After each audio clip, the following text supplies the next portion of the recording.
Hello, everybody, and welcome to today's live with Autism Connect live on Facebook. My name is Dr. Aloysia Ogle, and thank you so much, Autism Connect, for this wonderful opportunity to share my insights and a little bit about my own journey. So let's start with an introduction.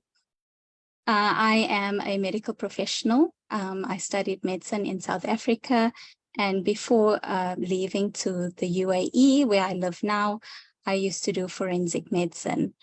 When I got to the UAE, I got to learn that my son, who was 4 years old at the time, had autism spectrum disorder, and I had just given birth to my youngest. And so I decided to take a career break to take care of my family, as I didn't have support. I didn't have a community here to help me with my family. And so in the time, I got to learn more about autism and education. I completed a master's in special and additional learning needs to support my son and his learning. I've also since become a writer. I've written a few books, one which is an animation teaching people what autism is and how to be more inclusive and understanding. And I've also started a small business supporting other people with their own writing needs. So that's just me in a nutshell. Today's topic, which is called Supporting Families of Children with Autism During Transition, came about because in the last few months, I found myself meeting and advising and guiding families through major transitions. And so these transitions could look like anything from changing schools for their children.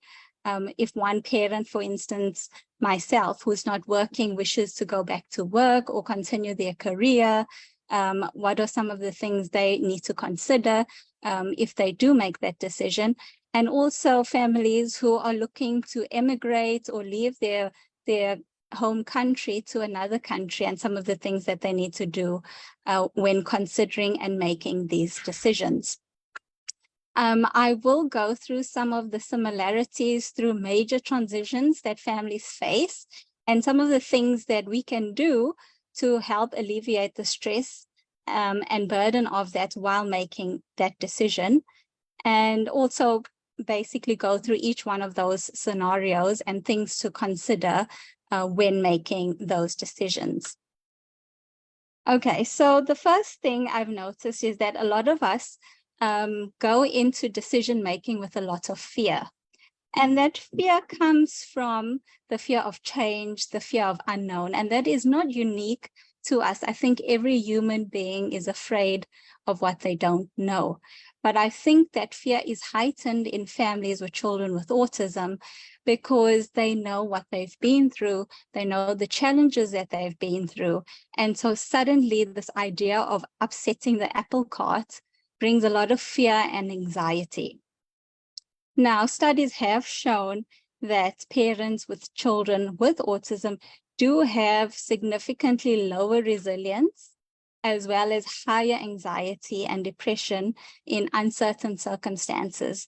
And so while that is sad to know, it's also helpful because that helps us prepare adequately when we are going through challenging and uncertain times. The other thing where the fear is rooted is the lack of knowledge. And so I think as families with children with autism, it's so important to get as much information as we can, especially when it comes to big decision making in the household, in the home. Gathering as much information is key. And studies also show that the level of stress is reduced in households where there's more education, where there's more information sharing. And so it doesn't have to be a certification or a degree. It just needs to be enough education and information to help make those basic steps, those basic decisions every day. A lot of families also struggle with the issue of a kind of PTSD that is unique to us as families with children with autism, because we know the hurts and the immense stress that we have been through before. And the idea of a major transitioning taking us back to that place is very, very unsettling and very stressful for us. And so it's very healthy to go back to those places, as brave as we can be, to kind of forgive those situations, to realize how far we've actually come, and to really just give ourselves and our children the grace to know that we've all grown, we've all developed, and to maybe just have a bit more resilience to know that maybe it won't be as bad as we know it can be, and it might be a lot better than we think. An example of this is, for example, my son goes to a mainstream school and he's had loads of support in the past years, and it was always in the first semester, or at least the first month, that we had the most challenges, the most unwanted behaviors, the most extreme examples of outbursts and retaliation to teachers and peers. And so this year, before we started school after the summer, I was filled with a lot of anxiety, knowing that we're going back to school. This was going to be another transition and expecting the worst. And he's been at school now for 3 weeks. And we've literally had one very minor incident that we could deal very minimalistically with. And so this has been a learning for me because, I always put on him the worst scenario because that's the stress and the experience I've had. That's the memory that I have of him. And I forgot that he's also growing and he's also learning and he can make me proud. And so maybe facing major transitions is also recognizing our own growth and our children's growth.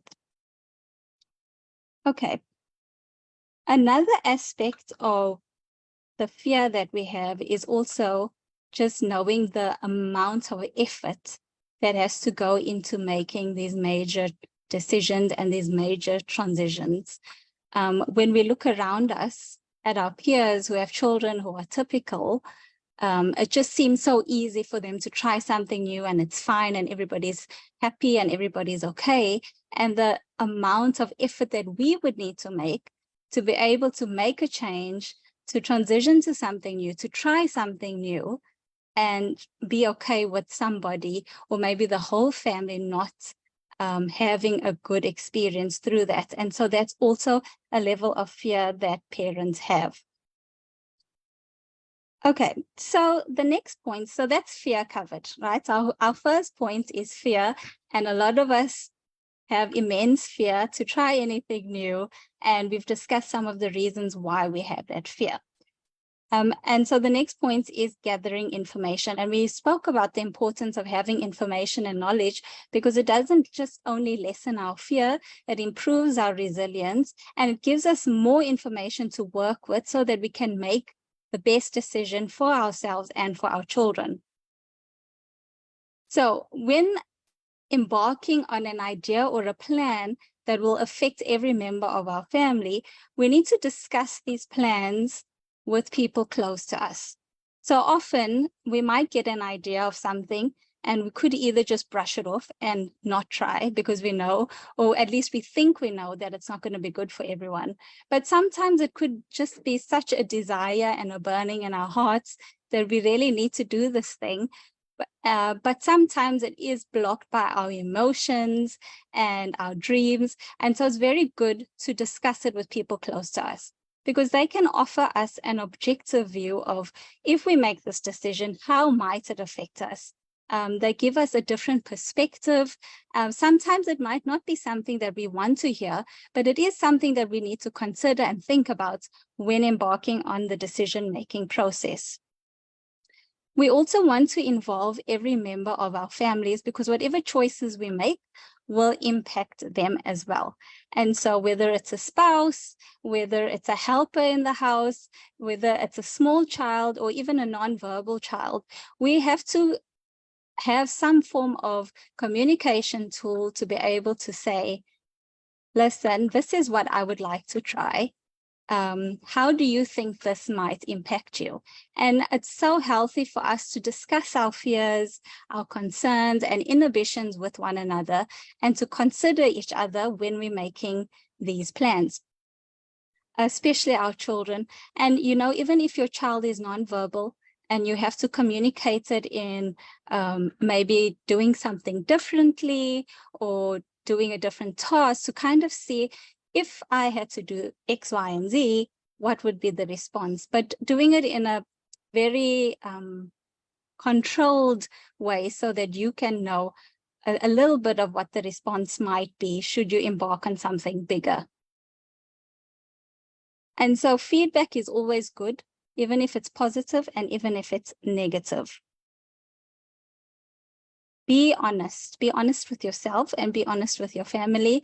It's very healthy and good to do that, because you really just want to get everybody on board, just so that it can make your life easier. And I've just shared how the levels of stress, anxiety, low moods impact parents with children who have neurodiversity. And so it's so important to get as much support as you can from family and those close to you. Okay, so now let's just think about what type of information you might need to get in the 3 scenarios that I mentioned, okay? So the first one was, maybe you're a parent who would like to go back to work and you've taken time out to be with your kids, to get them settled, to make them independent, and now you have the time and the opportunity to pursue your dreams, your career, and you'd like to go back to work. So the first thing to consider is, will your job be able to meet you and your family's needs effectively? And it's not just about financial needs, it's about, in the event that your family needs you in an emergency, will you have the type of job or boss who will be understanding and considerate enough to allow you to meet the needs of your family while you're in the workplace? You also need to gather information about what accommodations you need to make should you get a job. So what type of things do you need to put in place to meet the needs of your children that you otherwise would have filled in the event that you start a job? So if there's a certain time your child is used to having you around, is there somebody else that you can get to be a stand-in while you're at work? If there's a certain routine that your child is used to, is there someone else who can support that need while you are at work? And so considering all of your child's needs, what accommodations can you make in the event that you get a job? There's also absolutely nothing wrong with getting something that you enjoy doing and passing it up for something else that might meet your needs as well as your family's needs. I think a lot of us think, you know, the first thing that comes along is something we need to grab on. Of course, if it's a financial need that your family needs you to work, and this is the only opportunity that you have to be able to meet those needs, then of course take the job. But if you can wait, or if you can explore, if you can look around longer, then look for the job that allows you the freedom to express yourself, contribute to the family, give you that intellectual stimulation, whatever it is you need, but also to give you the flexibility to be able to be there for your family when they need you.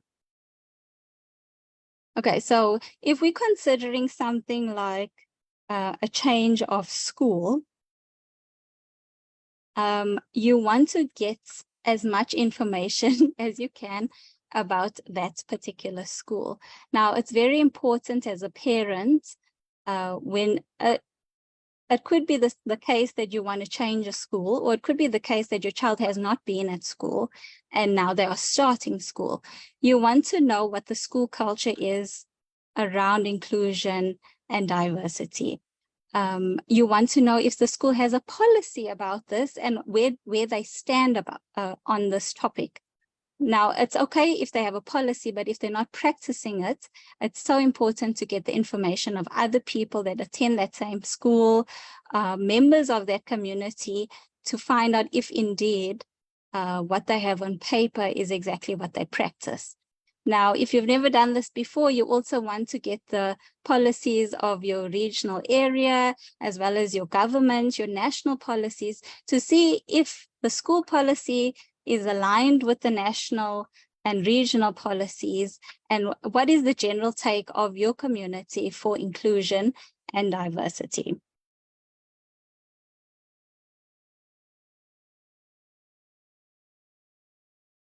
The next major transition is one of moving to another country. Okay, so it would be very much the same when considering education and social services in another country. You want to get as much information on paper as well as personal experience from people who've gone through the same process.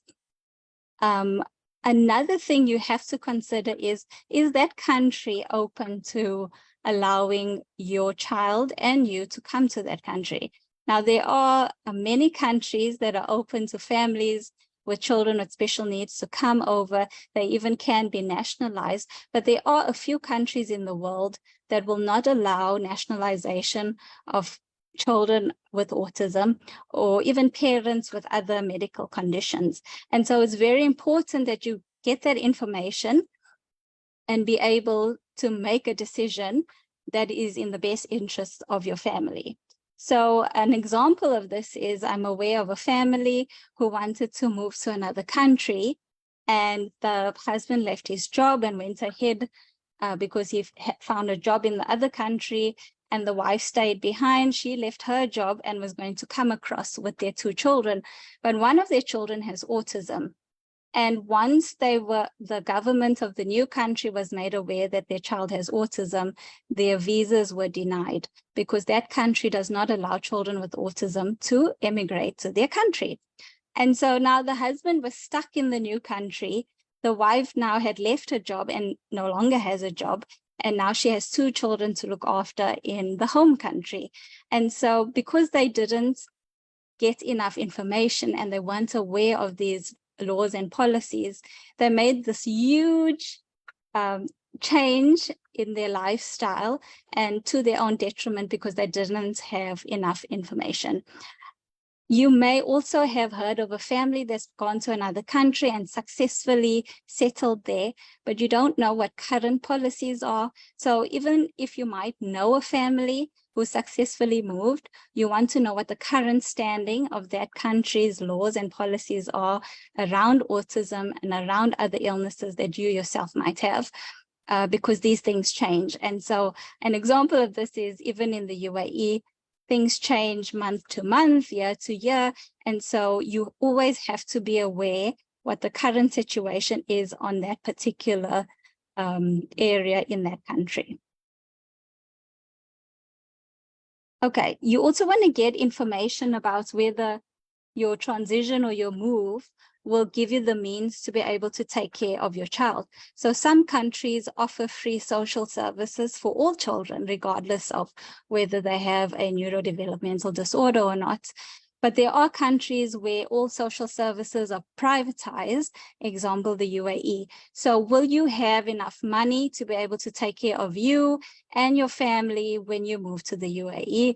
And will your means be able to provide for all of your needs? So that's another thing you really need to consider when you make a move. Okay, so we've spoken about the fear, and we've spoken about gathering information and having enough information before you make a decision. Okay, so this is all still in the decision-making process and coming to the point of what you're going to decide to do in a major transition. The next thing that will help you with this is empowering yourself. Okay, so the first thing is you really need to give yourself enough time to gather all the information that you can and weigh up all the options that you might have. You also need to give yourself enough time to plan ahead and enough time to execute that plan.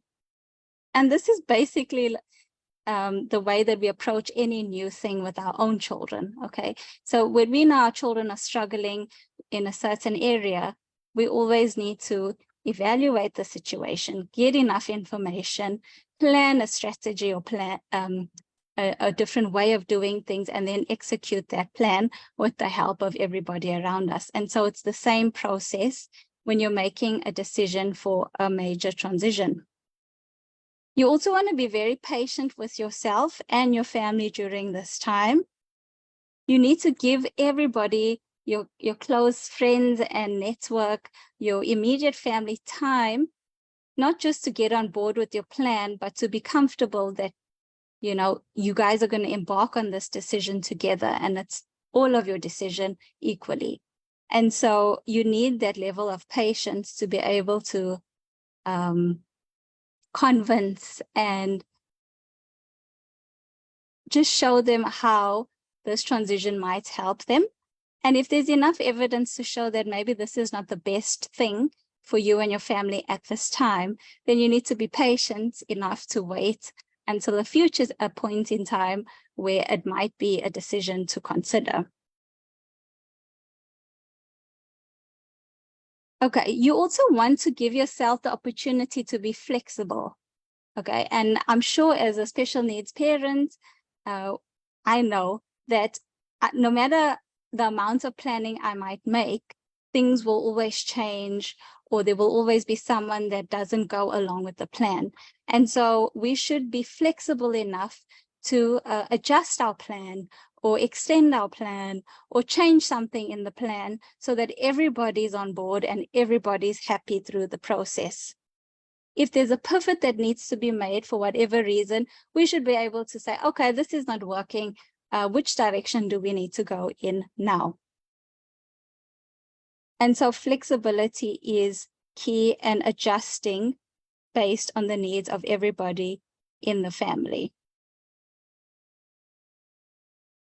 So again, once you've gotten all the information and the knowledge, you need to then plan on setting up the ideal situation. Okay, so let's say you've now decided to go back to work. Again, you know what you're going to do at work, but you also need to plan, how is home going to continue running in your absence? You've now decided your child is going to go to school. How is that going to affect your child? And what do you need to put in place to help support them through this major change? You've decided that you are going to move to another country. What things can you put in place ahead of time when you get there so that each of you has the support that you need when the stress and anxiety of a major transition unfolds? And so you want to put measures in place to safeguard not just your children, but also you as well.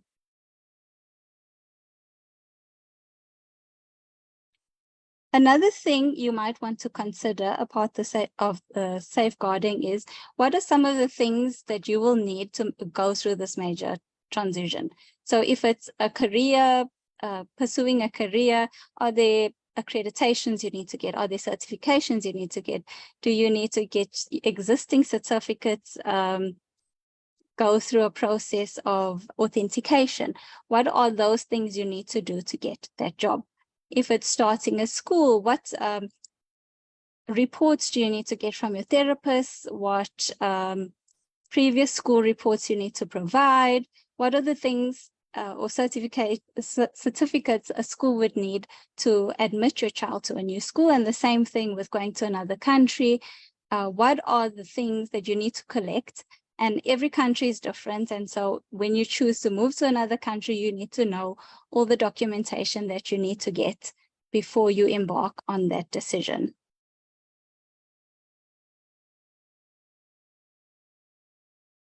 And then finally, in empowering yourself, you want to ensure that you yourself are in the best mental, physical, spiritual, emotional place that you can be. Okay, so it's shown that it's 5.5 times more likely that parents with neurodivergent children have a lot more stress and anxiety when dealing with life in general. And when you yourself have a disorder or you yourself are neurodivergent, it's an additional 4.6 times of a stress. And so you want to be in the best mental, physical, emotional state so that you are well prepared in the events that adverse occurrences happen. And so you can't make a major transition when you yourself are in a low place. You're not supported, you feel alone or judged or whatever the case is. And so you need to be empowered in all senses of the word before you make that major decision. Okay, and finally, the last thing in this whole decision-making process is to be brave through action, okay? So your action might be, one, choosing not to go ahead. Okay, you might choose, this is not the best time for my family, for me to go back to work. And so you have to be brave and okay that that is the right decision. You need to be brave if you say, okay, this is the best thing for my family. We need to do this thing. Let's go to this other country. You need to be brave through that. And, you know, people might say it's either you don't do it or you do it, but there's another option where you try anyway. You realize that it's not working and you go back to what you were doing initially. And that's also okay. And that also requires bravery. And so maybe everything I discussed doesn't matter at the end of the day. Whatever your choice is, the whole point is that you've done it, you've considered all options, you've tried, and the last thing you want to do is to regret whatever decision you make. So if you choose not to go ahead, you must never regret that decision. If you choose to go ahead, never regret that decision. If you choose to try and go back, never regret the decision. And so that's why it's so important to gather as much information and to empower yourself so that whatever way things go, you are still very strong and able to take care of yourself and the needs of your family. Another way to look at it is, when making the decision, what is the worst possible outcomes? What is the worst thing that can happen? And then assessing your own capabilities and thinking, will I be okay with that? If you won't be okay with it, then don't do it. If you will be okay with that and your level of resilience is so high, then go ahead and try. And so you want to be able to going into the transition knowing all possibilities and knowing what your capabilities are should any of those things happen.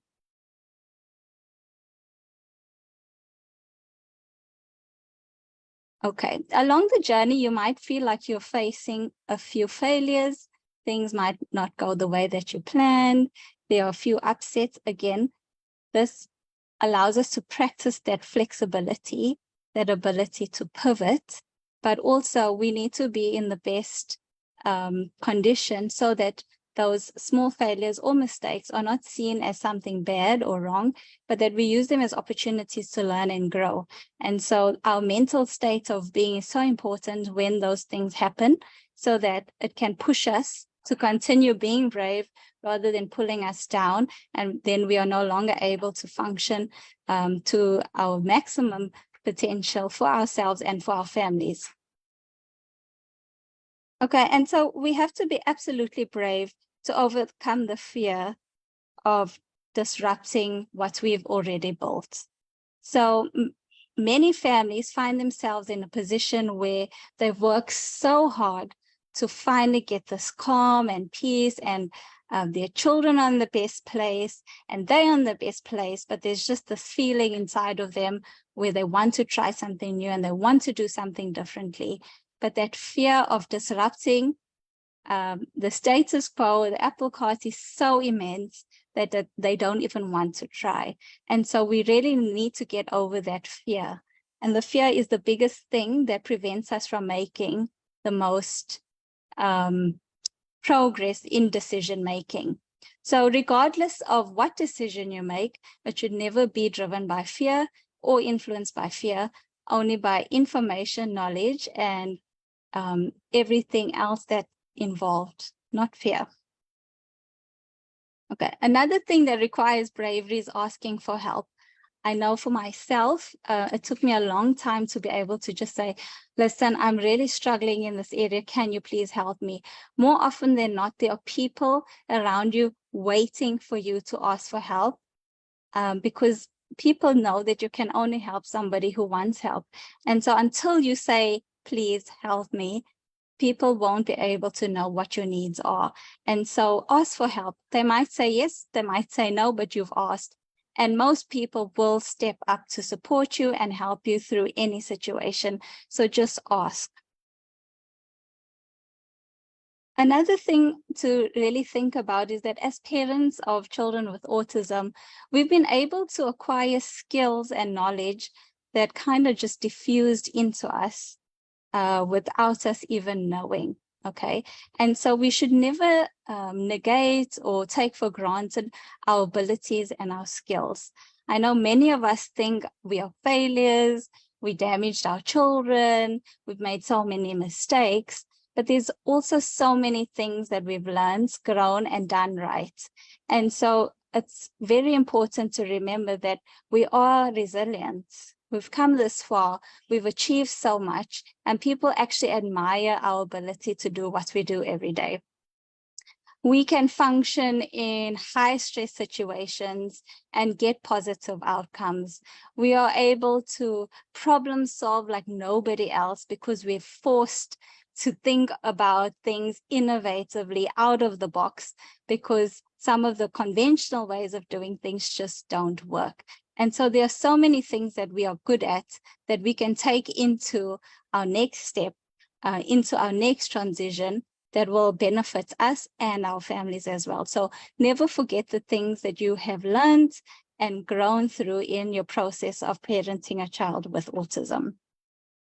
So I just created a quick checklist. It's definitely not exhaustive, so there's other things you would have to consider, but some of the things to when you're making your decision to consider, right? The first thing is essential needs. Is my decision going to jeopardize the food, the shelter, the clothing of my child? Your essential needs. Is my decision going to impact those things or enhance them? And then you decide if you're going to go ahead or not. The next thing to consider is general well-being. So not just your child's general well-being, your own general well-being. Is this decision going to impact my mental state, my physical state, my emotional state, my spiritual state? If it is, how is it going to impact that? If it's positive or negative, consider that. You also want to think about social welfare. We spoke about it earlier. Will my decision make my child's social welfare better or not? Will it create a good, healthy, conducive environment for my child to live in, or will it make it worse? Have I considered the culture of where I am embarking on, and how will it impact my child? Will my child have access to the social services that they either have now or don't have now, and how is that going to be affected? Healthcare. Is my decision going to improve my child's healthcare and access to medical treatment or not? Education. Is my decision going to improve my child's education or not? Will my child have access to allied health services and therapy? What is the overall inclusion of my child should I embark on this transition? Is it going to force my child into isolation and not have exposure to the outside world, or will it improve that for them? Family needs. So I've considered my needs. I've considered my child with autism's needs. What about my spouse's needs? What about my other children's needs? What about my parents' needs if you live with your parents? How does my decision impact every individual in my family? And finally, my own individual needs. How important is it for me to make this decision? And how is it going to impact my family? And so that is the checklist that I created. Again, it's not exhaustive. I'm sure there's many other things to consider, but it is a starting place when considering what type of information to gather and deciding whether or not to embark on a major transition. So that's me. I hope, I kept the time perfectly. I don't know if anybody who's joined on the live chat has any questions. I think we'll stay on for a few minutes to take any questions.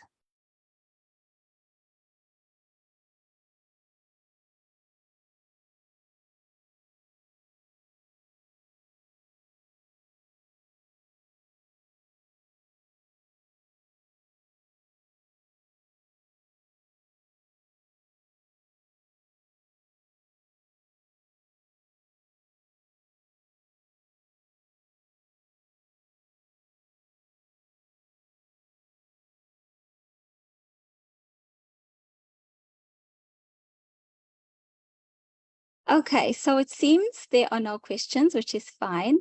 My name is Dr. Aloysia Ogle. I am available on all major social networks, Instagram, Facebook, LinkedIn. If you do have any questions, you are welcome to reach out to me, and I will try my best to respond in the best way I know how. But otherwise, I hope you guys have an amazing week ahead, and hopefully I will get an opportunity to share with you again in the future. Okay, bye.